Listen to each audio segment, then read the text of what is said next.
Olá, desbravadores e desbravadoras. No ar, o terceiro episódio do podcast Fatia no Futuro. Aqui a gente vai tentar desvendar o mundo, a gente vai falar sobre política, sobre religião, sobre redes sociais, sobre educação, sobre empreendedorismo, sobre negócios e muitas coisas mais. Hoje nós temos dois convidados, Marilyn Beck e professor Carlos Cirne. Do meu lado, Cristiano Quadri, Cris Quadri, ex-jogador de futebol e agora se aventurando no ramo dos negócios. Boa noite, Cristiano. Muito boa noite. Estamos aqui hoje com essas presenças ilustres. Iremos ter muito conteúdo e desde já desejar para vocês uma boa noite e um grande bate-papo aqui, que a gente possa aprender muito com vocês. Mas antes de vocês falarem, quem estiver nos assistindo @Fatia do Futuro Podcast no Instagram ou no YouTube, Fatia do Futuro Podcast também. Segue lá, clica, curte, compartilha e manda para os amigos, manda para os concorrentes, manda para quem está devendo para vocês. Fica à vontade, o negócio é a gente expandir a nossa rede. Marilyn Beck. Olá, boa noite. Satisfação muito grande, muito obrigada pelo convite. Eu adoro o microfone, né? Isso para mim dá uma saudade, então para mim é um privilégio muito grande estar junto de vocês aqui nessa noite para falar um pouco sobre empreendedorismo, né? Que hoje eu sou uma empreendedora, né, Márcio? O Márcio me conheceu lá no início, né? Eu trabalhava na rádio ainda. Exatamente. Antes de me tornar apenas influenciadora. Contar um pouquinho, então, de quem eu sou, de onde eu vim. Fique à vontade. Para onde eu vou. Aqui pode tudo, só não pode dançar em cima da mesa. Ah, tá. Por enquanto, né, gente? Então, me chamo Marilyn, nasci em Sobradinho, região central do estado. Com 15 anos me mudei para Progresso, foi quando vim parar no Vale. Aos 22, eu vim para Lajeado numa outra oportunidade. Lá eu já trabalhava em rádio. Comecei a trabalhar numa rádio comunitária, até que surgiu a Rádio Encanto em Progresso, então, que era Emoção.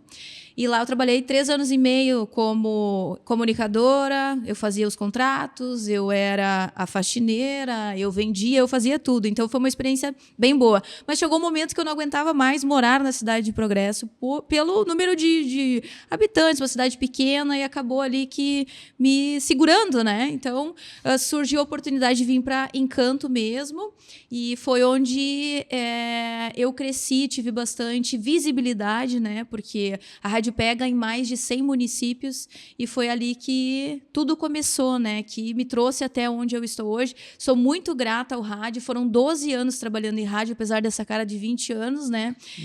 Foram 12 anos de carreira no rádio. Em paralelo, comecei a trabalhar como influenciadora. Na época nem existia essa palavra. Foi lá em 2014, quando eu me mudei para Lajeado, onde eu fazia cabelo, sobrancelha, essas coisas assim na troca, na permuta, e as coisas começaram a acontecer. Uma empresa via me contatar, e assim foi indo, até que surgiu a oportunidade de ganhar dinheiro. Para mim, isso foi, nossa senhora, assim, porque na época era Facebook, então eu tinha os meus seguidores lá, o pessoal da rádio, por isso que eu tenho tanta gente do Vale junto comigo, e eu fiz uma permuta numa ótica, e quando finalizou o nosso contrato, então eles me ofereceram o mesmo valor que eu tinha em permuta, em valor, e aquilo para mim foi, uau, vou ganhar dinheiro. E aí eu lembro, era R$150 por semana, por mês, indo todas as semanas na loja, e foi assim que tudo começou. E aí em 2023, então, acabei decidindo por chega de rádio, né? Porque o rádio, eu sou apaixonada, e realmente, quando falo que a rádio é uma cachaça. Vocês vão ver que isso aqui é uma cachaça. E sinto saudade dos ouvintes, de tudo aquilo, mas eu senti que eu conseguia, né, ter o meu CNPJ e focar nisso, e foi o que eu fiz a partir de 2023. Então, saí da rádio e foquei como influenciadora na minha carreira aí. Já estou 22. Já estou 3 anos trabalhando como influenciadora no digital aí, e graças a Deus está dando certo. De Sobradinho para o mundo. De Sobradinho para o mundo. Progresso não cabe no teu... Não, jamais desmerecendo a cidade de Progresso, né, que me acolheu muito bem e que me trouxe para o Vale, porque eu vou dizer para vocês, eu que sou do Vale do Rio Pardo, eu sou completamente apaixonada por Lajeado e pelo Vale do Taquari. Eu adoro o Progresso. Tu gosta de lá? Eu passeio às vezes lá. A minha mãe me disse hoje, vem pra cá final de semana. Eu falei, tá, eu vou no sábado de manhã, porque se é pra ir na sexta e passar frio, eu vou ficar em casa. Cidade gelada. Mas estamos aí, progredindo. Professor. Bom, boa noite a todos. Agradecer o convite, Márcio, Cristiano, poder ocupar esse espaço para compartilhar um pouco das coisas nas quais a gente acredita, sobre as quais a gente pensa e reflete todos os dias dentro dessas temáticas que tu propuseste. Eu tenho só 57 anos, né? Nasci na Grande Porto Alegre, numa cidadezinha dormitório chamada Esteio. Desde 1990 fui para Santa Cruz do Sul, lá vivi durante 10 anos. E desde 1994 aqui em Lajeado. Tenho toda a minha trajetória voltada aqui na região para a Companhia Minuano de Alimentos e depois para a Universidade do Vale do Taquari, onde eu estou desde então de 96, 29 para 30 anos nessa condição de docente, tendo a oportunidade de me dar o direito de pensar aqui, né, que também estou influenciando algumas pessoas ao longo desses quase 30 anos aí junto da universidade. Muito bem. Merlin. Eu tenho uma dúvida referente ao professor. Diga. Claro. Qual é a área de... Eu graduei em administração, né, e tenho atuado junto aos cursos de administração e também da engenharia de produção ao longo desse tempo todo. Isso quando a gente pensa a graduação em si e também atuando nos cursos de especialização, mestrado e doutorado, principalmente aí na área de ambiente e desenvolvimento. Hoje o professor Sidney é pró-reitor dos cursos... Não mais. Eu estive ao longo desses anos em diferentes funções, né? E desde janeiro agora eu deixei a pró-reitoria. Lá atrás eu fui coordenador de curso, no tempo que tu ainda eras aluno lá, né? Isso na primeira metade do século passado. Depois estive como pró-reitor de graduação, fui pró-reitor de pós-graduação, fui vice-reitor, fui presidente da fundação, deixei a presidência e agora, desde janeiro, retornei à presidência da fundação pelos próximos 4 anos e é ali que eu estarei labutando. Me fala um pouquinho sobre o organograma da Univates. Bom, existe a FUVATES. Isso. Né? Aqui a gente tem uma figura jurídica chamada mantenedora, que é a Fundação Vale do Taquari, que dá, vamos dizer assim, a estrutura para poder ter a legalidade frente aos diferentes órgãos, né? Mas o que interessa é a universidade, essa que é o nosso dia a dia, é o nosso fazer. Então, a nossa fundação tem uma assembleia, dado a situação de que nós não temos um dono, né? A nossa assembleia hoje tem representação do corpo docente, do corpo discente, da sociedade civil organizada, né? Do próprio poder público também. Essa fundação, por meio dessa assembleia, elege um conselho de administração. Então, nós somos no conselho 12, 7 titulares e 5 suplentes.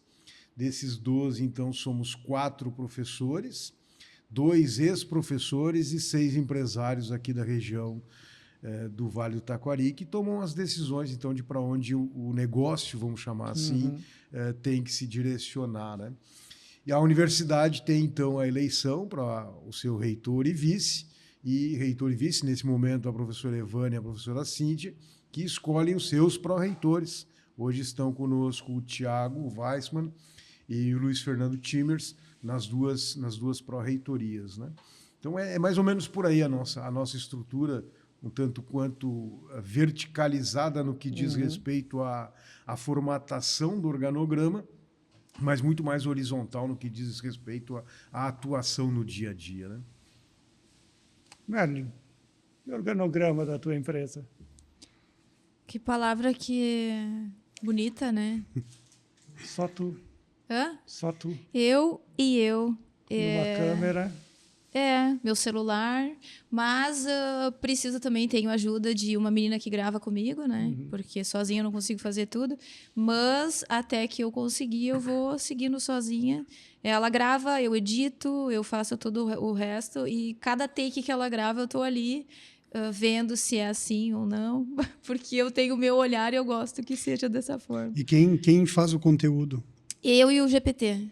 GPT faz o O conteúdo. GPT é meu parceiro, meu querido amigo, meu diário. Confidente. É confidente, estagiário. Então, eu e ele que eles trabalhamos estão na minha empresa. conversando também, né?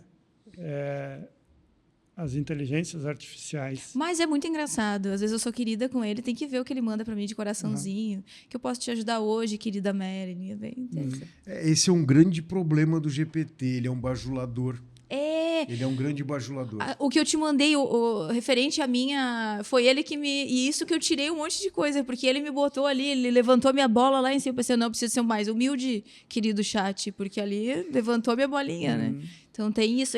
Para ele a gente não erra, não tem nada de errado. Ótima ideia, Marilyn. Muito bom. Um grande pensamento, realmente, né? E é preciso aprender a conviver com essas ferramentas e utilizá-las de uma maneira efetivamente mais proveitosa.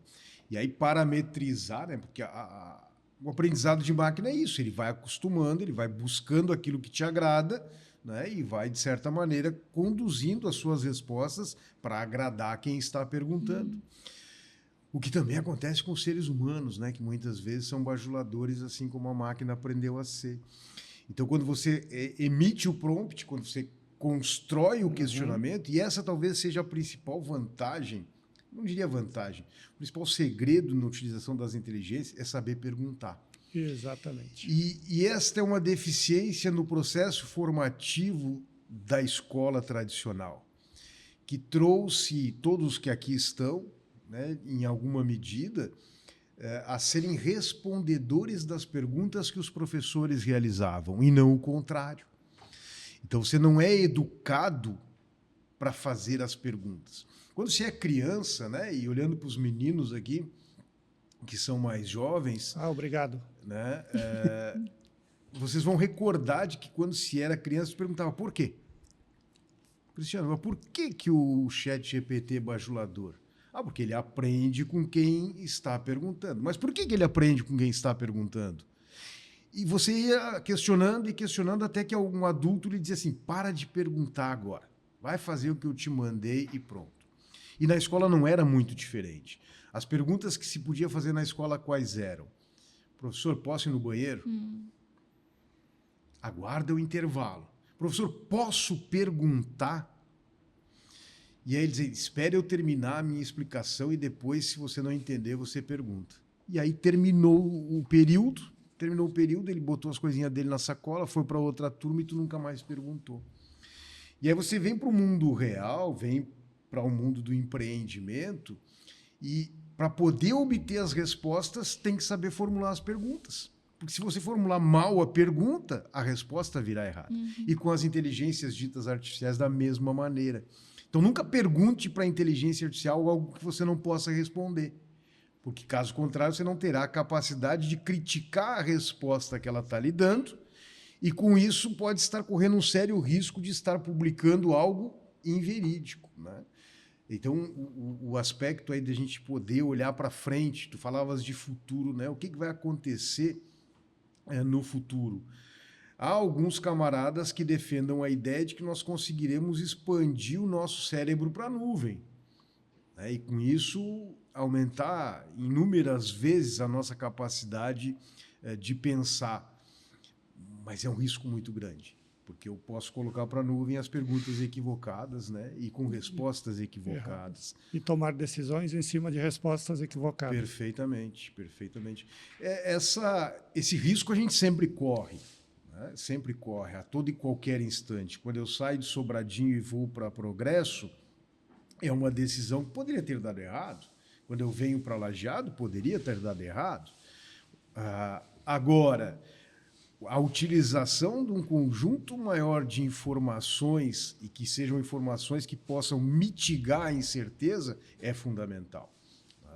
Então, o empreendedor ele é adepto do risco, mas um risco que ele possa, de certa maneira, mensurar. Então, você vai raciocinar com a melhor, com a pior hipótese, a mais provável, mas ninguém começa algo querendo, ou na expectativa, melhor dizendo, que dê errado. Então, quando lá atrás tu fazes a aquisição, né, do negócio Chef Leon, é para que ele dê certo. Né? É para que ele dê certo. Agora, poderia ter dado errado. Poderia ter dado. E nada de ruim nesse sentido. Não é o medo de errar. Mas se você puder mitigar, melhor. Né? Na política, às vezes, existem situações que as pessoas começam torcendo para que dê errado. E é por experiência própria que eu coloco essa observação. Não só no meio que a gente vive aqui, no nosso bairrismo, mas conhecendo também outras fronteiras. Quando tu fazes essa afirmação, e antes de nós iniciarmos, falávamos, né, e a Mary me dizia assim, tu és político? Eu digo, todos nós somos políticos, né? E a política é uma coisa boa e importante na vida do cidadão. Saber posicionar-se frente a determinadas situações, tendo firmeza, convicção das coisas nas quais acredita. Porém, esse lado da política que tu fazes, eu até diria que ele tem muito menos de política do que um conjunto de interesses particulares que se sobrepõem ao que eu acredito deveria prevalecer quando se fala na polis, né? Na polis, que é o bem comum, trabalhar para o bem comum. E o oportunismo e o carreirismo, e quando observo, não só no Brasil, né, no mundo como um todo, acaba ocorrendo uma série de distorções, alguns que acabam tendo na política partidária uma profissão e não uma vocação. Uhum.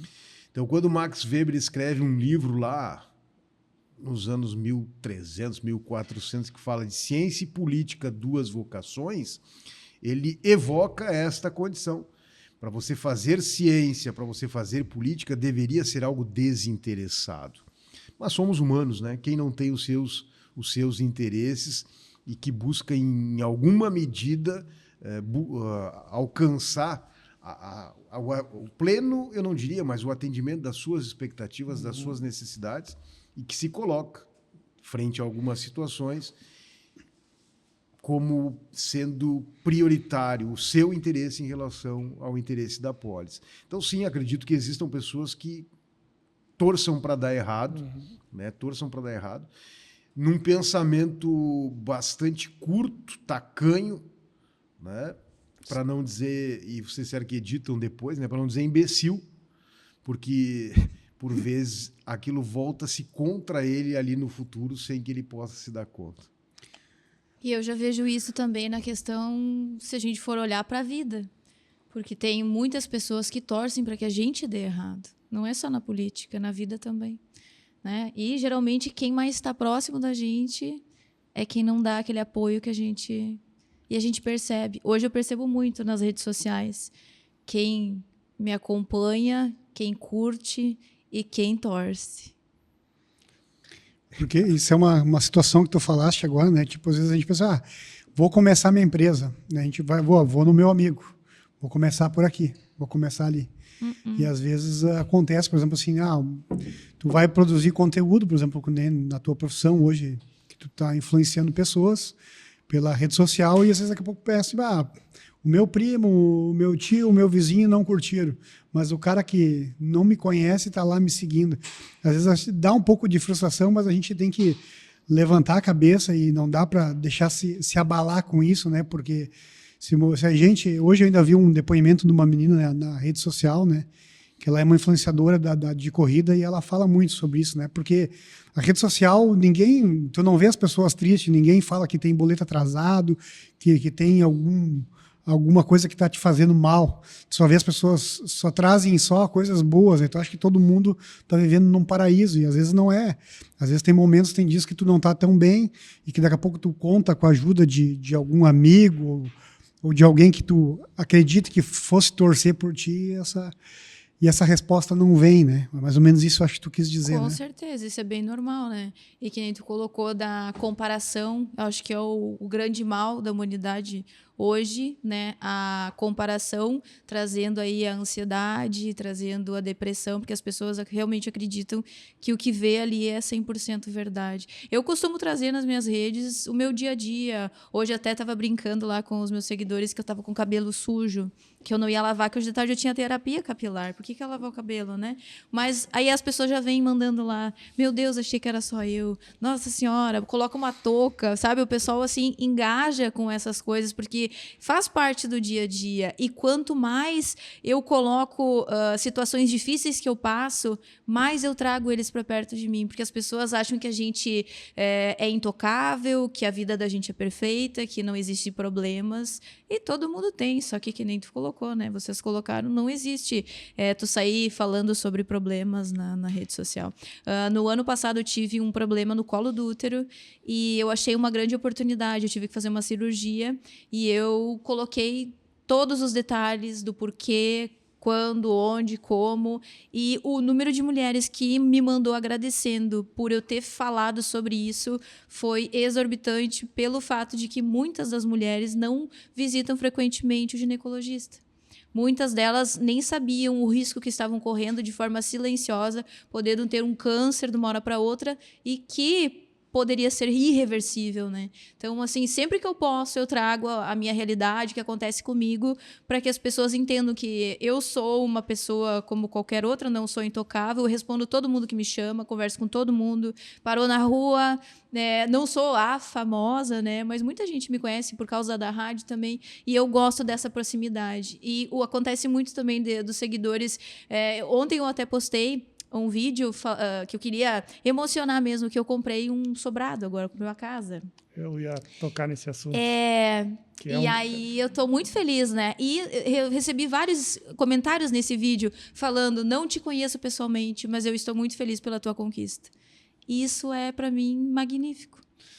Muitas vezes, professor, as pessoas olham a Marilyn na tela do celular, né, fazendo o trabalho dela, que é influenciar as pessoas para que, de certa forma, comprem um produto de alguma empresa, né? E com o trabalho dela, ela está conseguindo realizar o sonho dela, que é um sobrado neste momento, né? Já realizei vários sonhos com essa minha profissão, né? E agora está sendo um dos maiores, assim, que eu já almejava há muito tempo e que, graças a tudo que vem acontecendo, eu posso dizer que eu consegui. Então, é mais um sonho realizado. Parabéns. Obrigada. Essa condição que tu colocas, né, me faz lembrar.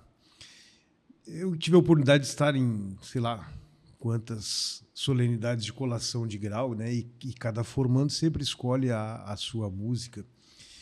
E a cada novo período surge uma que se coloca como sendo a mais tocada. E uma delas diz, né, você não sabe o quanto eu caminhei para chegar até aqui. Uhum. Então, muitas vezes as pessoas observam, né? Puxa, ela está lá, tem centenas, dezenas, milhares, milhões de seguidores, tudo é barbada, né? Barbada, mas não sabe o que se caminhou para chegar até ali.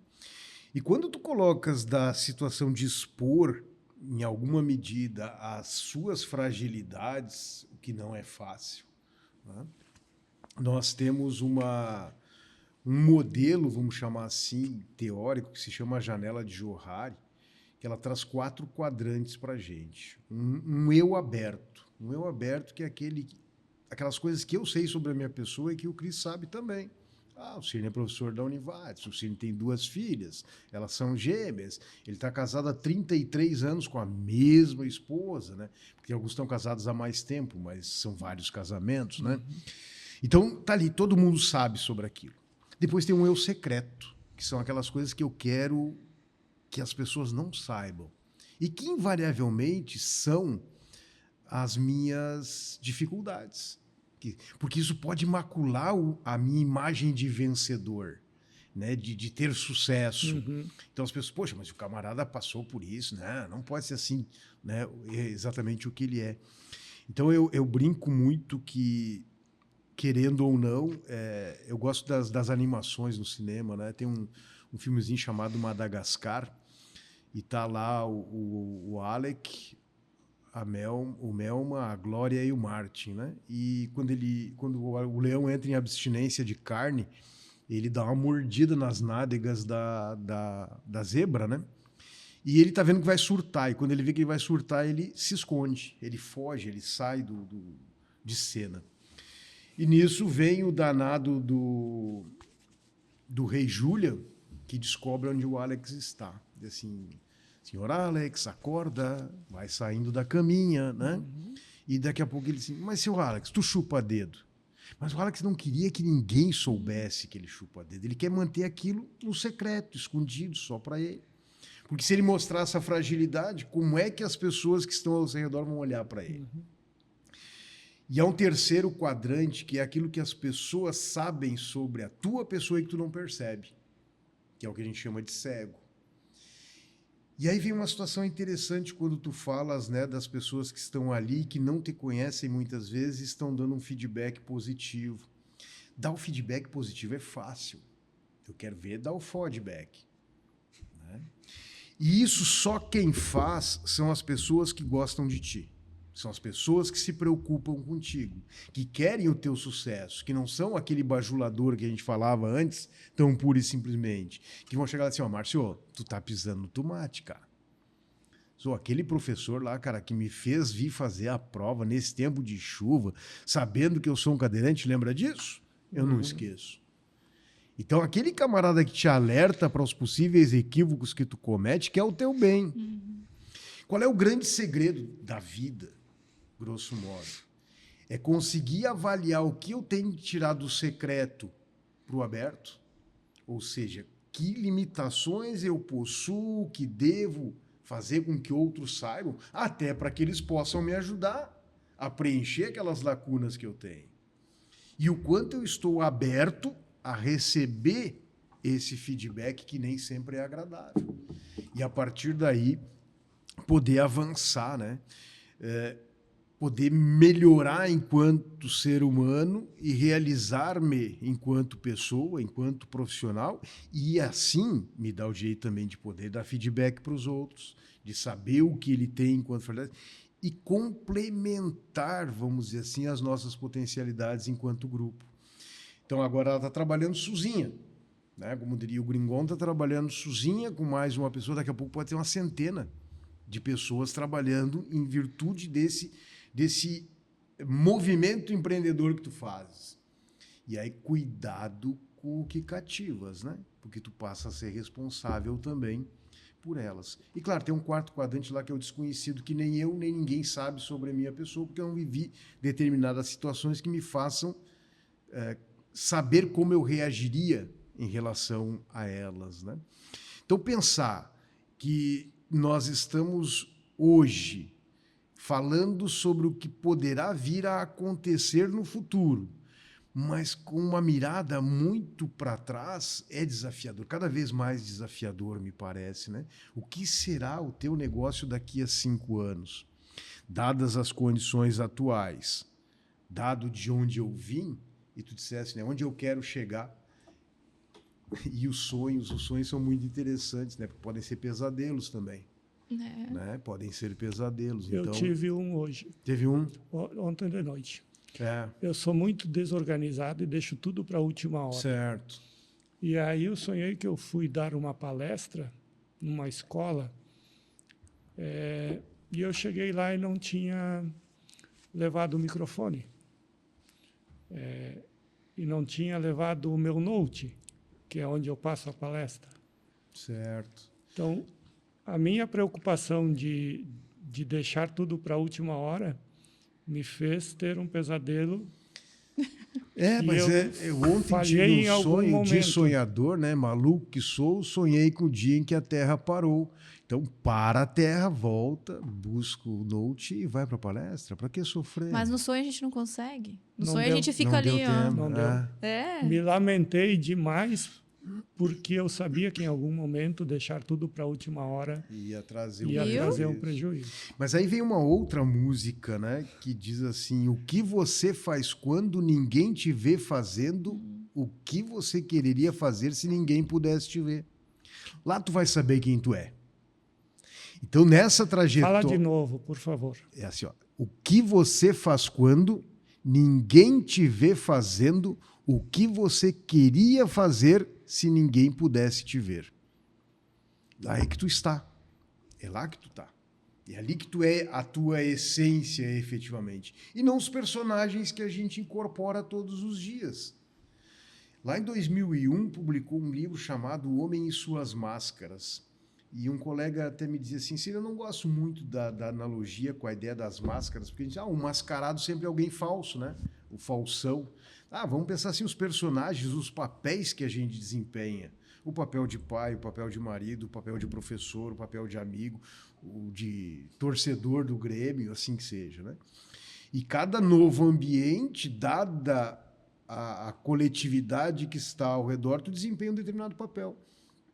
Então, quando você faz aquilo que você realmente quereria fazer, se ninguém pudesse te ver, ali está você em essência. E aí vem um grande problema, quem sou eu para dizer um grande problema da humanidade, né? Mas das pessoas, a gente perdeu a capacidade de olhar uns nos olhos dos outros. Porque diz o adágio, os olhos são a janela da alma. Então, olhar para as pessoas e saber quem elas são está cada vez mais difícil, porque você não quer mostrar quem é. E fica mais fácil, né? Claro, muito mais fácil. Manter um personagem por trás das redes sociais, enfim.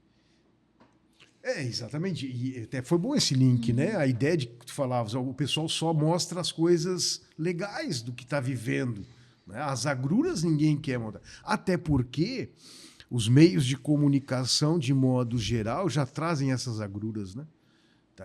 As mazelas do mundo estão sendo colocadas, e quanto mais espirrar, né, sangue na tela, mais prende a atenção. Então, dar espaço para que se mostrem as coisas boas que são feitas é fundamental também, né? Assim penso eu. Estamos no caminho certo, né, Cris? Com certeza. Eu acho que é isso que o professor falou. É basicamente o que a gente pensa, né? Mas claro que com as palavras que ele falou a gente não consegue deduzir tão rápido.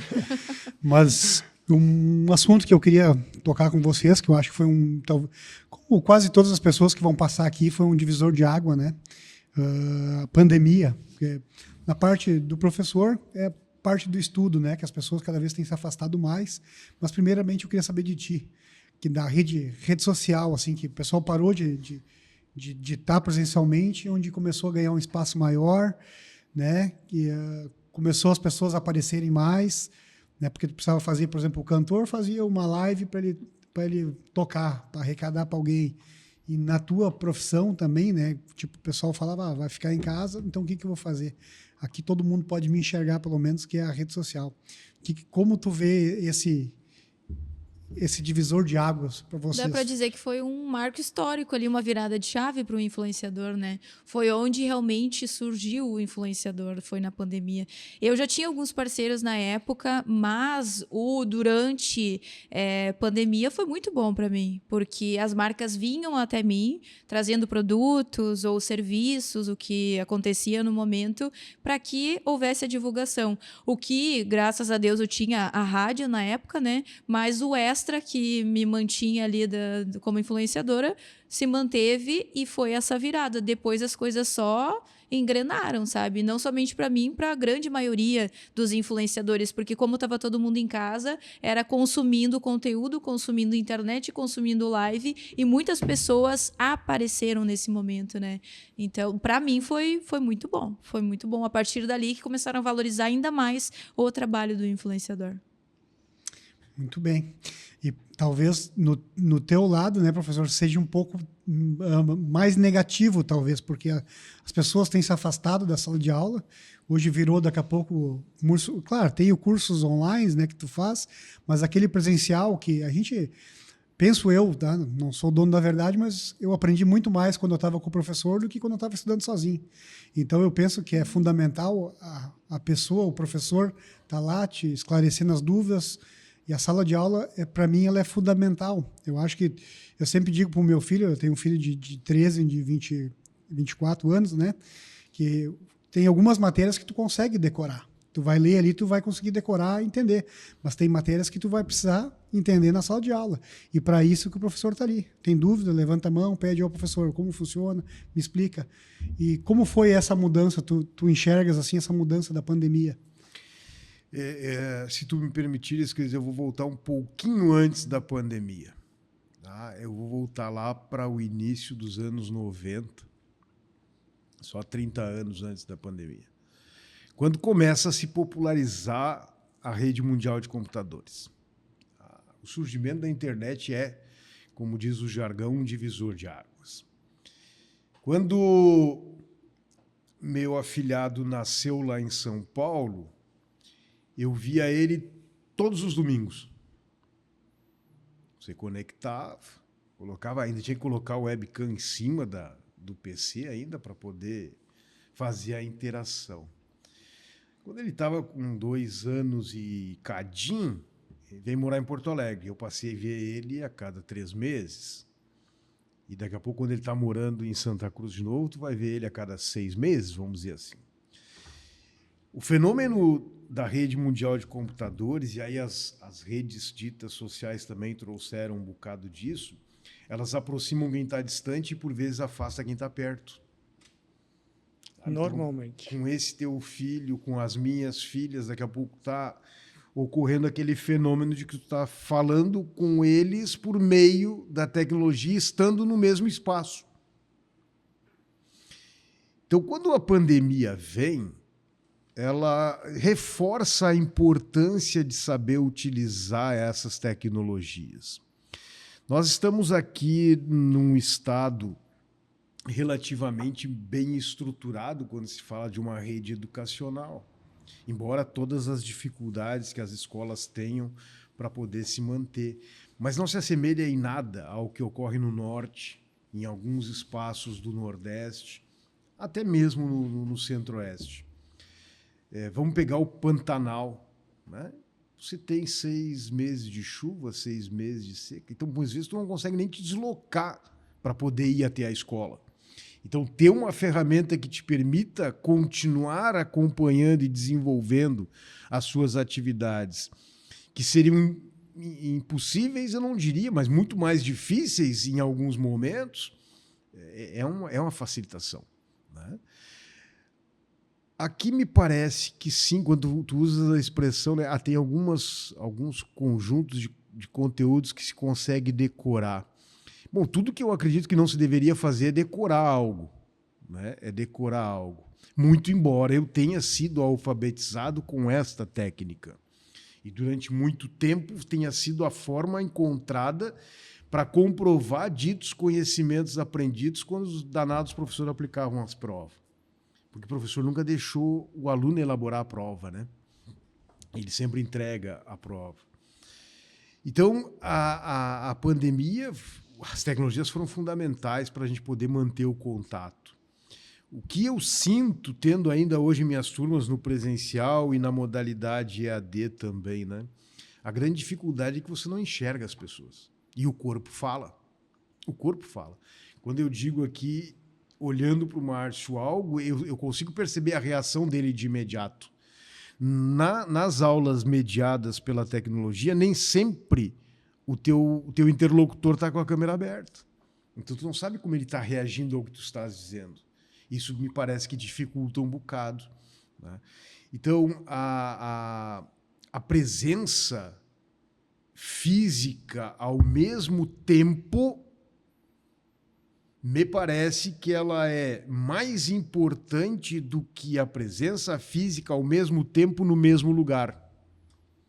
Não sei se me faço entender, né? Mas eu queria poder estar olhando para você, percebendo essa dinâmica. Então, há colegas que são muito mais autodidatas, há outros que precisam muito mais de auxílio para a compreensão de determinados temas. Então, me parece que a mescla entre uma e outra é a melhor solução, é a mais salomônica, né? Tá bom. Ah, Salomão, quem é o pai da criança? Vamos partir ela no meio, tu fica com a metade, fica com a metade. E aí o que faz a verdadeira mãe, o verdadeiro pai? Não, deixa com eles, então. Olha, não é um extremo nem o outro, né? Olha que interessante. Quando o professor fala que começou a mudar quando teve internet, quando eu comecei na Univates, tinham 60 alunos numa sala e um desses alunos tinha um notebook, né, que já levava para começar. Quando eu terminei a faculdade, embora tenha demorado bastante, tinha 60 alunos, 59 com notebook e um sem notebook. E veja que, querendo ou não, nós temos lá uma limitação do número de volumes colocados nas prateleiras da biblioteca. E toda a recomendação do Ministério da Educação sempre foi, né, da bibliografia dita básica, tu tem que ter uma unidade para cada 10 alunos. Então, numa turma de 60, eu teria que ter 6 obras. Como todos teriam acesso à mesma obra ao mesmo tempo? Não tem como. Agora, hoje, eu tenho o livro, se eu tiver 100 alunos, os 100 têm o livro aqui dentro, ao mesmo tempo. Ao mesmo tempo. Então, vem em benefício, né? Vem em benefício. Mas o desafio, grosso modo, é como você utiliza essas ferramentas para potencializar o aprendizado. E essa é a dúvida que eu tenho. O que vai ser do futuro? Porque com a inteligência artificial... Sabe o que é a primeira coisa que me veio na cabeça eu conversando com o GPT? Meu Deus, eu com isso na faculdade. Entendeu? Trabalhos, TCC... Como vai ser isso no futuro? Os profissionais, quem está se formando, vai ser um profissional que vai saber o que está fazendo ou o GPT que fez para ele? Mas esse desafio, eu acho que está presente em toda e qualquer roda de conversa, né? Até onde essa dita inteligência artificial vai poder dar conta. Até o presente momento, elas são muito específicas, elas sabem muito de pouco. E mais do que isso, ainda não são capazes de buscar as várias inteligências ao mesmo tempo. Que isso nós fazemos, né? Isso nós fazemos. Quando eu pego aquilo que nós vulgarmente chamamos de inteligência emocional, eu tenho uma inteligência do meu cognitivo, daquilo que eu sei, mas eu não sou só cérebro, eu sou também coração. Então, são múltiplas inteligências que podem ser colocadas, e o Howard Gardner é um dos principais teóricos quando fala das múltiplas inteligências. A máquina, por enquanto, está dando conta de todas elas, talvez até sim, mas ainda fragmentado. Ela não consegue ter a visão do todo. Então, dá conta do copo, dá conta do recipiente com as balas, do óculos, do telefone. Agora, junta isso aí tudo. Nós tivemos um colega, aluno, que tinha dificuldades de aprendizagem. Ele repetiu alguns componentes para mais de 4 vezes. Mas dar conta da parte ele conseguia. Depois de um certo tempo ele conseguia. Agora, quando tinha que juntar Lé com Cré, aí os pinos batiam. Aí os pinos batiam. Então, mal comparando, hoje ela não consegue ainda somar Lé com Cré. Dá conta do Lé, dá conta do Cré. Coisa que nós conseguimos fazer. E ela dá conta do Lé muito bem e dá conta do Cré perfeitamente. Muito bem. Muito além daquilo que a gente poderia imaginar. Perfeito. E esse é um desafio para o desgraçado do professor. Porque quando ele era o único dono do livro-texto, era uma maravilha. Porque ele perguntava e ninguém conseguia rebater. Agora eu afirmo aqui, essa bala é vermelha. E todo mundo vai poder pegar um aplicativo que vai mensurar e dizer, olha, não, o número de pixels que tem aí, ela está muito mais próxima de um laranja, de um rosa, do que do vermelho. E aí vem 4, 5, 6 afirmações que talvez nem tenha te dado conta que existissem. Então, é muito mais mediar de como chega lá, de como usa essa encrenca para buscar as respostas. Mas, de novo, para poder buscar boas respostas, tem que saber fazer boas perguntas. E não pergunta o que não sabe. Marilyn, negócio, planejamento para o futuro. O professor ele deu uma palhinha do que é importante, não, mas os desafios que a gente tem para lá na frente estar sólido, estar estruturado e se manter profissionalmente, né? Como tu te enxerga daqui a 5 anos? O Fatia do Futuro é isso. Esse bate-papo, eu quero estar aposentado. Essa provocação, ela serve para isso também. E aí a gente fez uma simbologia com uma pizza, né? Não sei porquê, mas pizza é muito bom. que a pizza é a tua vida e tu vai colocando ali todos os ingredientes que tu gosta, né? Eventualmente tem algum que não gosta, mas e a fatia do futuro?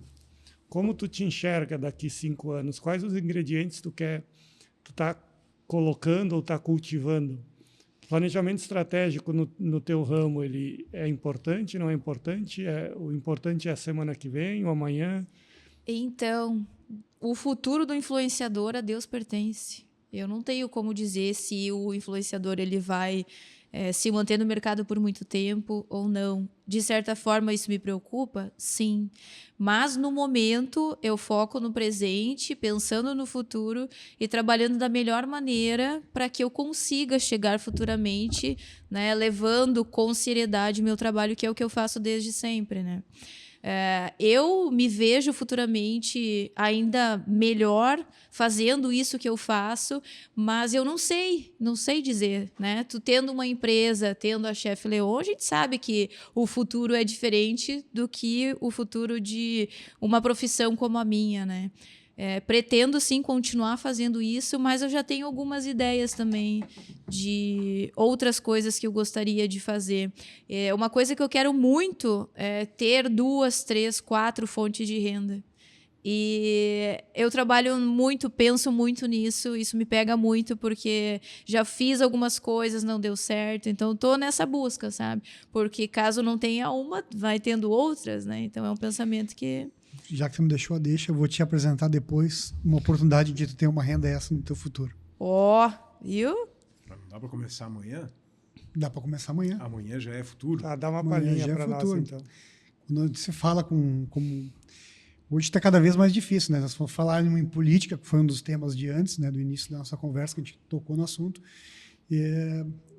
Como tu te vê daqui a um futuro, né? Tu vai estar aposentado, vai estar dependendo do quê? Do INSS.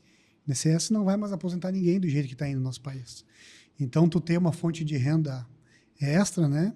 Tu ter várias fontes, ou daqui a pouco uma fonte, que nem a gente fala muito no meu tipo de trabalho, hoje tu construir patrimônio, né? Que é o que talvez vai te segurar lá na ponta. Daqui a pouco tu tem 2, 3 patrimônio, 2, 3 casas alugadas, que aquilo ali vai te dar uma renda passiva para te viver através de aluguel.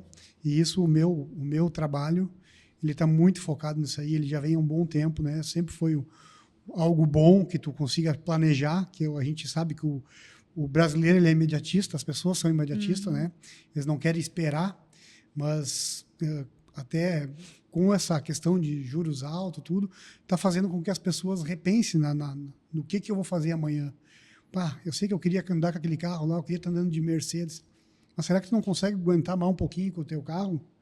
E tu, daqui a pouco, planejar, fazer isso ali em 30, 60, 90, 100 vezes, que tu não vai pagar uns juros, e assim tá com a moradia que tu fez. A gente sabe, né, que tipo, às vezes, eu preciso construir, preciso entrar na minha casa, mas uma forma, às vezes, daqui a pouco, de tu adquirir a tua casa, ou planejar mais uma, é através de uma fonte de algo que tu consiga pagar, que tu não vai sentir no teu bolso, que tu não vai estar fazendo, em vez de pagar ou comprar uma casa e pagar 3, tu tem a condição de pagar uma só. Então, essa é uma ideia boa que eu vou te apresentar para te ter mais fonte de renda. Momento merchandising. Ele falou e não falou que é sobre consórcio. Consórcio é planejamento. É a longo prazo e é uma estratégia maravilhosa. E ela funciona também até a curto prazo, dependendo da estratégia. Sim. Mas é funcional. Né? E você, professor? O que você imagina daqui 5, 10, 15 anos que as filhas, uma médica e uma dentista... Nutricionista, me perdoa. Sim, a esposa é psicóloga. Eu quero que elas montem um consultório para ficar agendando as consultas, né? Trabalhando aí na recepção. Seria muito bom. Bicho, deixa a vida me levar, vida leva eu. É assim que as coisas sempre foram e eu acredito que continuarão sendo. Eu estava procurando a data, mas foi ali por 63, o ano 63 depois de Cristo, que o Sêneca escrevia umas cartas para um amigo dele chamado Lucílio. E isso virou um compêndio chamado Aprendendo a Viver. E esse livro eu ganhei num 15 de outubro, em homenagem ao Dia do Professor, de colegas que trabalham comigo. E esse livro traz 2 ou 3 frases assim que ficaram muito marcadas. A primeira é assim: a vida me foge e a morte me persegue. Forte. Tudo que nós realizamos até às 19 horas, antes de iniciarmos aqui, já foi. Não tem como mudar, já foi. Eu perguntava se amanhã já é futuro. Sim, daqui a 1 hora já é futuro. E a única certeza que temos, nós falávamos do teu ex-professor, né, o professor Brito, que faleceu, infelizmente, aí nessa semana, com 69 anos, que a gente hoje considera jovem, né? Jovem. Então, a morte está ali, está no meu calcanhar o tempo todo e eu correndo atrás da vida. Mas o Sêneca diz o seguinte também: as pessoas se preocupam em viver muito, não se preocupam em viver bem. Então, um certo cuidado quando a gente vende a ideia, ou quando alguns vendem a ideia, que a vida é acumular. Porque ali na frente a morte pode te encontrar. O que significa viver bem, cada um de nós que tenha a sua definição. Viver bem é, 2 pontos. E coloca, escreva para você o que é viver bem. Eu dizia para um colega hoje, a filhota dele está com 4 meses, eu digo Katz Miau, né? As minhas já estão com 27 e nasceram ontem. E uma, voltando a Porto Alegre, eu digo: filha, tu vai hoje ou vai amanhã de manhã? Acho que eu vou amanhã de manhã, pai. Tá, então quando tu chegar, tu me liga, porque ainda é a criança com que você conviveu durante tanto tempo. Viver bem é estar com elas. Viver bem é estar com a minha nega. Viver bem é poder me abrigar do frio quando eu chegar agora, enquanto outros tantos estarão sentindo frio. É poder sair daqui, comer uma pizza, não uma fatia, 2, 3, e ele escreve lá com bastante bacon. Dane-se o colesterol, eu tenho um remedinho para tomar para fazer frente a isso. Então defina o que é viver bem. Se é acumular, muito que bem. Então, quando eu penso o futuro, eu só quero continuar tendo a capacidade de pensar. Porque a senilidade vai chegar para todos nós à medida em que a gente envelhece. É inexorável, né? O tempo vai cobrar o seu preço. Então, não tenho a preocupação com o amanhã. Eu tenho a preocupação com o hoje. Como é que eu estou vivendo hoje? É claro que é sem qualquer tipo de irresponsabilidade em relação a isso. Eu procurei a minha casa também para poder ter onde estar, para onde voltar, né? Eu prezo o meu trabalho, ele me proporciona usufruir das coisas que a vida oferece e que eu considero boas, né? Sem qualquer tipo de extravagância. Então, o que eu penso ali para frente? Zeca Pagodinho. Deixa a vida me levar, vida leva eu. Né? Um dia eu quero pensar assim também. Porque hoje o senhor já esteve nesse lugar também. Claro, Porque, todos nós. Todos nós. Hoje eu levo muito a sério aquela frase que se eu não sei para onde eu tô indo, qualquer lugar me serve. Né? Então a gente tem que focar. Mas o senhor já fez a sua parte já também, né? Mas aí vem situações interessantes, porque a vida vai nos dando oportunidades. Sabe? Ela vai nos dando oportunidades. E na medida em que a gente consegue percebê-las e aproveitá-las, as coisas vão acontecendo. Então, invariavelmente, eu escrevo para as pessoas, né? Hoje uma se despediu de nós outros. Eu digo assim: sucesso sempre. Agora, ela que define o que é sucesso. Né? Então, acho que é por aí. Daqui a alguns anos, eu quero estar aí. Né? Tendo a capacidade de usar aquilo que separa as orelhas, né? E poder discernir um pouquinho do que é certo, do que é errado, do que é bom, do que é ruim. Compartilho 99,99% das tuas colocações. E a música que eu levo para mim é da Ana Vitória, Trem Bala. Uhum.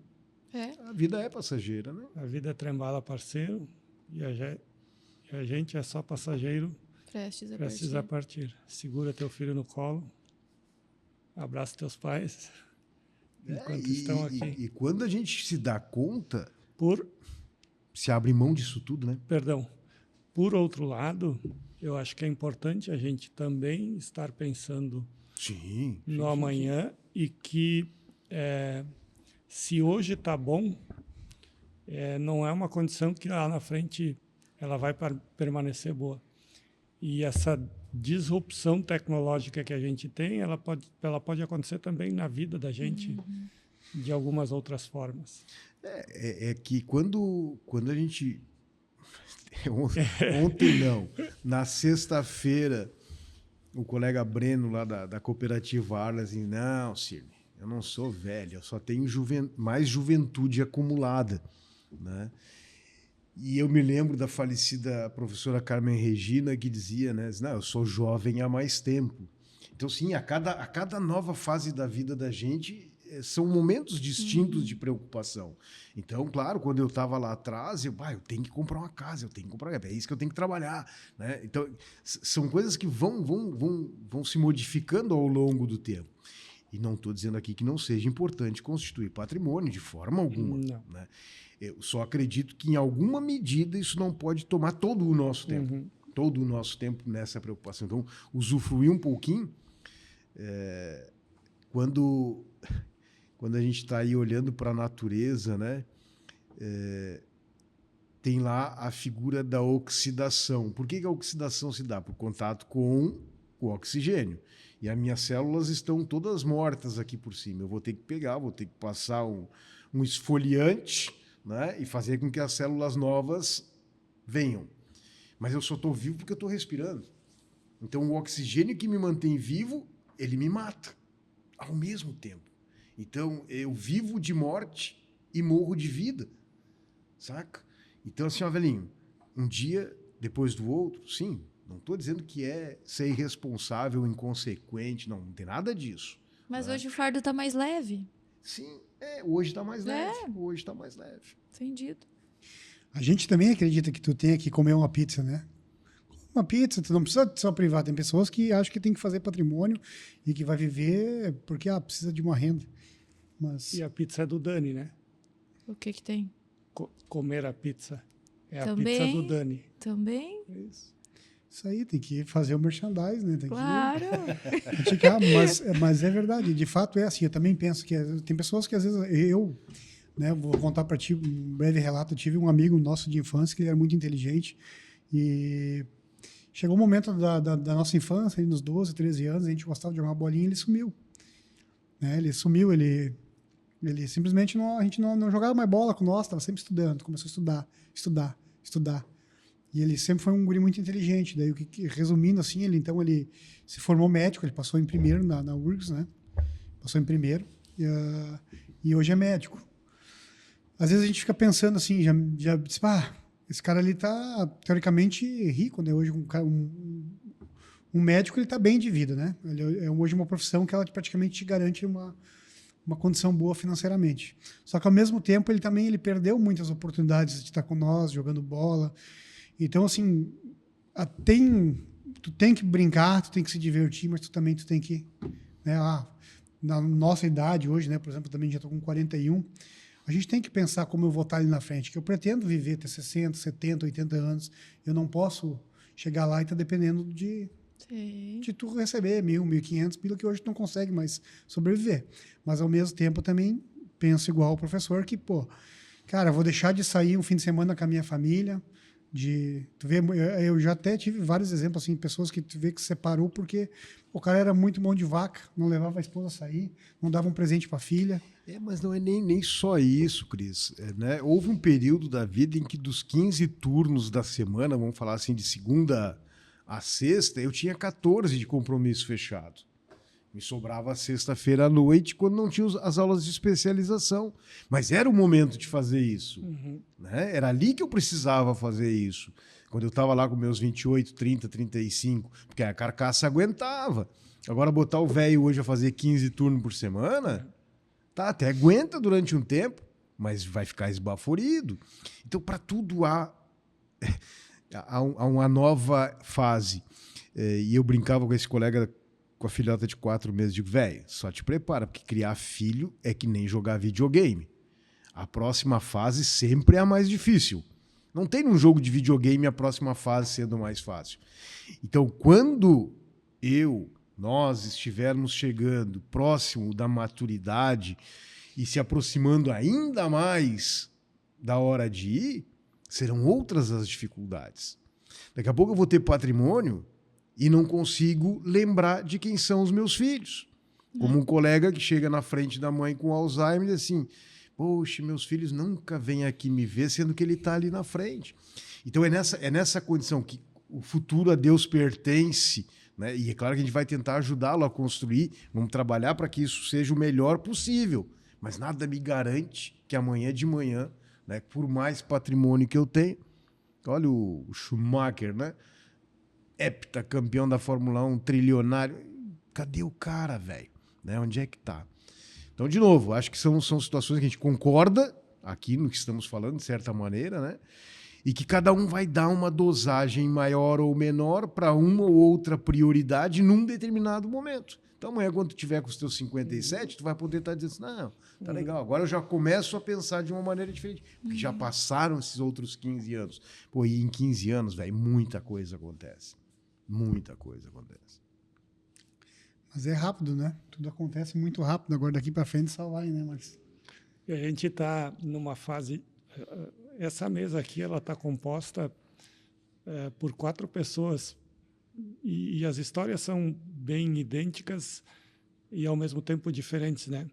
A Marilyn buscando agora o que o professor Cirne fez há 20, 30 anos atrás, que é dar o gás necessário para ter a fatia lá no futuro um pouco mais confortável, saborosa, receber ela na porta de casa, né? O Cris da mesma forma, eu também da mesma forma, buscando... E olha como é importante, né? A experiência do professor, trazer as falas deles para nós que estamos no corre, né?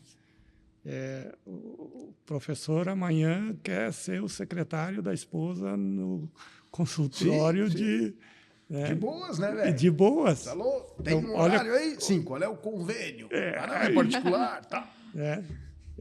Houve um planejamento para estar onde tu está hoje? Não, com esse pensamento? essa é uma situação que é minha, tu entendeu? As coisas foram acontecendo. E soprando o vento sempre a favor, a despeito, claro, tem picos e vales, houve momentos de dificuldade, mas aí vem uma outra situação que eu vou referir agora, e talvez já devesse ter feito isso antes. Em 3 momentos, pelo menos 2 assim, bem declaradamente, minha esposa abriu mão da carreira dela para me acompanhar. Me recordo de uma situação quando eu vim para Lajeado, em 94. Ela disse assim, vai que eu aguento. Vai que eu aguento. Então eu saí de uma condição de reduzir a minha remuneração de 10 para 3,5. E aí, se até o final do ano não melhorar para pelo menos 75% do que era, fica complicado. As reservas se vão. Elas vai que eu aguento. Depois, quando eu recebi uma primeira oportunidade de ocupar uma função gerencial, com a exigência de ter que vir morar aqui, porque nós morávamos em Santa Cruz do Sul, aí ela larga a mão da carreira dela para vir para cá. E depois, quando em 2000 eu começo a lecionar em Santa Cruz também, lá na Unisc, aí foi a oportunidade de nós voltarmos para Santa Cruz, que ela é natural de lá, e aí ela consegue se reinserir no mundo do trabalho, né? Então, assim, as coisas que se conquista, elas nunca são mérito de uma única pessoa, saca? Então, se eu planejei, não planejei. Mas ela tem isso muito. Ela é talvez mais parecida com a colega aqui, né? Tipo, eu quero isso para amanhã, eu quero aquilo para depois da manhã. Para poder ter isso aqui, eu preciso fazer aquilo ali. Depois Então, ali tem a mente planejadora, né? Mas comigo não. Comigo foram as coisas, vem. Vamos lá, vamos navegar. Os trancos e barrancos. Nem diria que são assim só a ideia de trancos e barrancos, né? Mas é assim, ó, o que tiver que vir, virá. Mas teve um norte, né? Teve uma ideia de carreira, né? Do que queria também. Bicho, eu fui para o serviço militar obrigatório e quando saí de lá fui trabalhar no varejo. Né? Fui trabalhar no varejo. E gosto muito de vender. Acho que vender é uma arte antes de mais nada, né? Eu fico olhando alguns treinamentos que os caras fazem, etc, etc. Tá bom, claro que tem técnicas para tu poder seguir, mas tem um pouco de arte no ser vendedor. E aí depois eu acabei indo para Santa Cruz, lá eu acabei concluindo a graduação lá na Unisc, indo da Unicinos. Aí um ex-colega professor me encontra aqui em Lajeado, sendo que quem me mandou para Lajeado foi um colega professor, então as coisas foram acontecendo. Aí quando eu chego na fábrica, encontro lá um ex-camarada de Santa Cruz, que trabalhou na Souza Cruz. Então, coincidências, ventos a favor. Eu já, quando eu estava ali na rádio, eu pensei comigo mesma, né? Será que é o momento? Eu só vou saber se eu tentar. E eu tinha muito aquela coisa da aprovação da minha mãe. Eu precisava que a minha mãe dissesse sim, vai que vai dar certo. E ela não me apoiou. Ela falou, meu Deus, como tu vai fazer isso? Carteira assinada, 13º, férias, para trabalhar na internet, Marilyn. Aí eu cheguei, coloquei ela sentada e falei, mãe, hoje eu ganho isso na rádio. E eu passei o salário da rádio trabalhando na internet. Tu acha que se eu me dedicar aqui eu não consigo ganhar bem mais? Pois é, mas a insegurança e as crenças dela, né? E eu tive que dar esse peitaço e ainda bem que eu fiz isso, né? Mas hoje, pensando assim na coragem que eu tive que ter naquela época, eu me admiro de mim mesma, sabe? Porque eu não tive muito apoio. E foi bem na época ali, os meninos, meus colegas da rádio diziam, influencer, lá vai a influencer. Ela é influenciadora. Hoje eu digo na cara deles que eu tô melhor que eles. Porque eles são... Toma, papudo. Toma! Dou risada da cara deles. A influencer tá bem melhor que vocês. Porque o homem tem essa coisa que quando ele acha que ele só sabe fazer uma coisa, ele não consegue, ele tem medo de voar, de sair do ninho, parece, sabe? Os homens que eu conheço, assim, eles se mantêm muito na mesma... É difícil os homens que têm mais coragem de mudar totalmente de ramo, sabe? Então, os radialistas são assim. Quem vocês conhecem de radialista aí vai ser a vida inteira. Então essa... Bastante tempo. Né? Eu acho, exato. Uma coisa que eu gosto do teu perfil, assim, que tu é sempre muito engraçado. Tu sempre traz algo mais... tem vários tipos de influencer, mas acho que tu traz muito...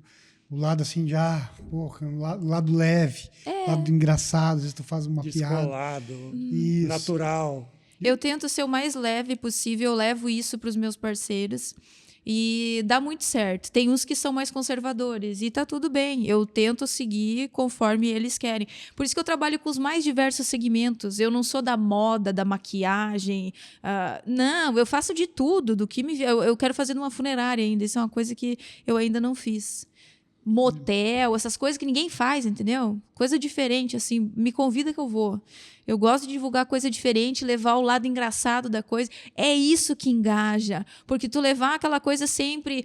O básico não funciona, no meu caso, sabe? Ou tu ficar dizendo que a pessoa tem que comprar pizza, né? Tu tem que mostrar comendo, fazer a pessoa sentir vontade. Então, é esse meu trabalho, sabe? Eu fiz uma brincadeira com a pizza do Dani, com ela antes, professor, porque ela faz um trabalho para o Dani, para a pizzaria do Dani, que é ali no Montanha. Né? Mas eu não tenho problema o Márcio, o chefe Leon, falar das outras pizzarias, muito pelo contrário, né? Eu falo e... come elas.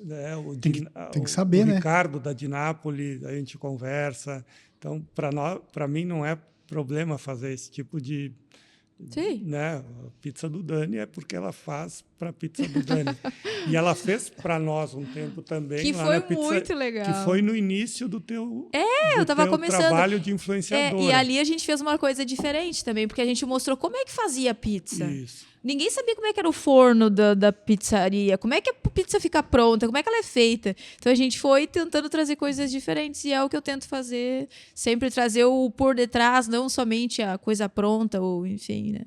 E dá certo. Essa dinâmica da cooperação para se manter competitivo, né? Quando eu penso a ideia de alimentação de modo geral, né? Toda essa área de gastronomia, tu deves perceber que por vezes eu desapareço de lá. É porque tu vai buscar outros sabores, outros fornecedores durante um determinado tempo, depois tu volta. Então, quer dizer assim, não tem porquê, né, trabalhar contra um ou outro muito antes, pelo contrário. À medida que tu reforça a ideia de que todos fazem o que fazem com a qualidade que fazem, deixa para o camarada fazer a sua escolha, né? Claro que mal comparando, porque a dinâmica é distinta, mas é pensar as universidades comunitárias, como é o caso da Univasf. Não tem por que falar mal da Unisc, muito antes, pelo contrário. Eles fazem um trabalho muito bom lá também, assim como faz a UX, como faz a Fevale, como faz a Unijuí e todas elas, né? E deixa a pessoa fazer a sua escolha. Já a alimentação está muito mais próximo, né? Então tu acaba migrando. Pretendo sair daqui, passar ali no Quicão e pegar um X com bastante maionese. Bom, daqui a pouco é do Quicão, daqui a pouco é do Farol, daqui a pouco é do Guloso, não tem porquê, não. Né? E há espaço para todo mundo nesse ramo também. E em outros tantos, o importante é trabalhar bem para poder, de certa maneira, atender aí as expectativas de quem demanda o nosso serviço. Muito bem. Na verdade, estou falando essa história aí, eu tenho um tio, né, que ele trabalhou, ele ainda mora em São Paulo, ele foi para lá começou limpando o banheiro de churrascarias e depois ele virou um gerente geral de 13 churrascarias, que era de um cara de Passo Fundo na época, né? E uma coisa que eles fazem muito assim que eles pensam, mas cara, lá tu não vai falar do produto do cara porque ele é teu concorrente, não é? E assim lá o que eles faziam? Toda vez que tu tinha um prato novo que estava inovando, o próprio dono da churrascaria dizia, Márcio, vem aqui provar. Eu lembro que nós íamos na churrascaria, tempo que eu fiquei morando com ele lá um tempo, né? E daí a gente ia lá, todo mundo, seu Rude, tudo bem? Então, assim, eles tratavam nós super bem e faziam o quê? Lá, tu vem aqui e prova meu prato novo. Eu vou lá conhecer o teu. Eu acho que isso só fortalece. É que nem o Márcio, daqui a pouco, vou lá, provei da pizzaria do Dani um sabor que na pizzaria dele não tem. Eles, nossa, isso é muito bom, é delicioso. Isso aqui daqui a pouco eu posso criar na minha. Eu acho que de certa forma deveria ser assim, entendeu? Porque quando tu fala da tua concorrência, tu fala mal da tua concorrência, cara, cada um faz um tipo de trabalho, né? Tu não precisa falar mal, tu tem que falar bem das tuas coisas. E tu tem que deixar para o teu cliente decidir o que é a oposição, né? Houve um movimento no estado do Rio Grande do Sul quando foi nosso governador, o Olívio Dutra. Isso já faz o quê? O Antônio Brito foi ali em 96, 98. Então é ali finalzinho dos anos 90, início dos anos 2000, se não me engano, que o nosso governador foi o Olívio Dutra. E dentro da Secretaria de Inovação, que tinha outro nome na época, era SEDAI, se desenvolveram alguns programas e um deles foi o Redes de Cooperação, que eu não sei se vocês têm conhecimento. Aqui, por exemplo, a Auto Legal, aqui o Manuel Autopeças entrou, a Rede Forte surgiu dos mini-mercados e assim por diante, que era a ideia de reunir os concorrentes para realizar ações em conjunto de forma a fazer frente a outros grandes concorrentes. E lá na Unisc a gente trabalhou à época com redes de cooperação, e uma das pessoas, foi lá que eu conheci o pessoal daqui e o da Rede Forte. Então, assim, vamos fazer compras em conjunto, porque o nosso poder de barganha aumenta. E aí eu posso fazer frente ao Pão de Açúcar, ao Carrefour, ao Zafra, etc. E na hora de fazer a comercialização, cada um no seu ponto de venda fazendo o seu. Mas vamos fazer promoção em conjunto, cada um faz o seu folheto, cada um entrega. E até hoje está funcionando. Então dá para competir cooperando, inclusive com os teus concorrentes. Hoje, eu procuro dar exclusividade a cada segmento que eu trabalho, porque eu acho antiético eu ter um segmento dizendo que as pessoas têm que comer da pizza do Dani e tá divulgando também a Chef Leon. Então, eu abraço e visto a camisa dos meus parceiros, né? E o que acontece é que muitas empresas acabam me chamando do mesmo segmento.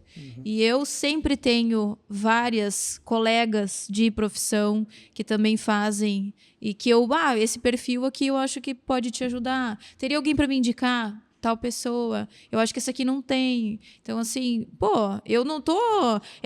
isso fala mais sobre a gente do que sobre o nosso concorrente, né? Então, para mim, é totalmente tranquilo. Se eu puder indicar, Eu indico que para mim não tem problema nenhum, vou estar somando e ajudando também. Vai saber as portas hoje, né? Futuramente vai saber se não é um futuro parceiro, enfim, né? Então, Com certeza. Estamos chegando ao final do nosso... já? Já passa muito rápido quando a conversa é bom, os convidados Tá aí a são pizza, Márcio? só do shopping hoje. Ah, tu viu só? Ele. Mas podia ter passado lá, ter trazido os Chefe, convidados é aí. verdade. Ó, fica a Mas dica. nós conversamos antes de iniciar, eu e o Cris, no próximo Nós vamos ter que voltar? episódio a gente vai ter voltaremos. pizza. Como diria Anônimos Gourmet, Anônimos Gourmet. voltaremos. Merlin, dentro dessa nossa conversa, o que a gente poderia ter te perguntado que a gente não perguntou e tu gostaria de ter respondido ou falado? Eu gostaria de falar que hoje são mais de 100 empresas no meu portfólio, que os meus seguidores são orgânicos, que eu sempre trabalhei de forma muito séria e que isso hoje me traz muito resultado aos meus parceiros, né? Nunca comprei seguidor, eu tenho muito orgulho de dizer isso, porque muitos colegas de profissão optaram por esse caminho e que acabam não trazendo ou até queimando o mercado do influenciador. Então, eu optei por isso e hoje todo mundo que está lá é de verdade, é da região, é do Vale. E até peço, se não sei para essa câmera, quem não me segue, que me siga lá no Instagram, @MarilynBeck, que vai estar fortalecendo aí. E empresas, enfim, quiser me contatar para a gente fazer uma parceria, é só chamar. E para o meu sobrado também agora, né? Que Os boletos vêm? os boletos vêm e as parcerias têm que vir também, gente. Então pode entrar em contato aí. Mobiliar a casa. Claro, tudo, né? Agora tem a parte Tem a 2, outra que parte é agora. mobiliar. Exatamente. Professor Cirne, qual a pergunta que eu não fiz que o senhor gostaria de ter respondido? Ou que nós não fizemos?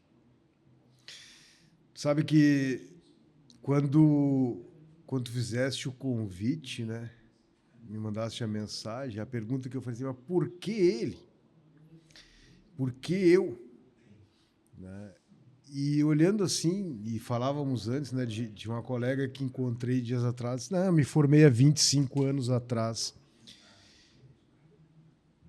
Talvez a pergunta que talvez pudesse ter sido feita e que eu gostaria de dizer, né, é por que ser professor? Né? Por que ser professor? Porque durante muito tempo eu disse que eu não sou o professor, eu estou o professor. Na universidade, nós temos ali alguns tipos de professor, né? Tem o professor profissional. Ele foi formado professor, né? Então, ele teve a sua formação para desempenhar aquela profissão. Tem os profissionais professores. O camarada que está no mundo do trabalho, exercendo a atividade, que vai à universidade e tenta fazer uma transposição daquilo que vive para o mundo teórico. E eu já não sou nenhuma coisa nem outra, né? Eu não fui formado professor. Quando eu cheguei, eu era um profissional professor e hoje sou um lusco-fusco.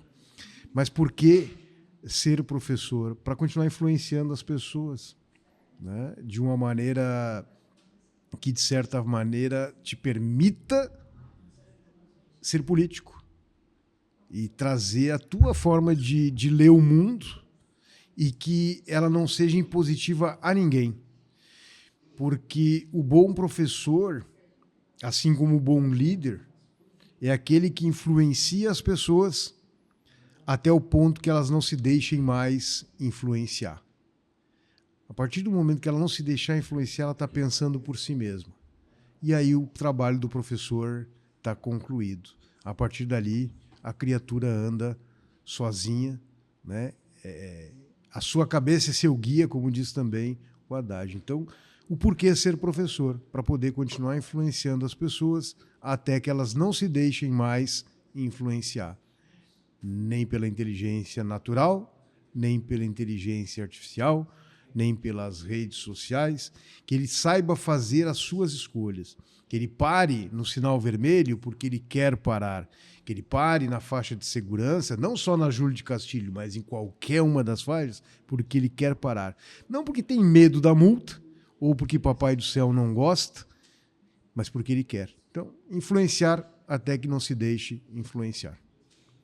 Grande desafio, professor. Eco. Muito bem, então, chegamos finalmente. Queria agradecer a vocês pela essa aula, professor, uma aula. E falando de fato, a gente só trouxe pessoas boas aqui, vocês fizeram, tenho certeza que engrandeceu ainda mais o nosso programa. E a ti, Merlin, também te desejamos todo sucesso. Tenho certeza que logo, logo a tua casa vai estar mobiliada. Amém. Tá? Mas pela tua caminhada, pelo teu sucesso, tá? Pode ter certeza que as coisas vão acontecer. E professor, me chama quando quiser comer um X-Bacon com bastante maionese e uma cervejinha, porque eu sou parceiro. É bom. É bom. Eita, droga. Obrigado, gente. Obrigado pela audiência. @Fatia do Futuro Podcast. Instagram, YouTube. Obrigado, Cris. Obrigado, Merlin. Obrigado, professor. E até a próxima.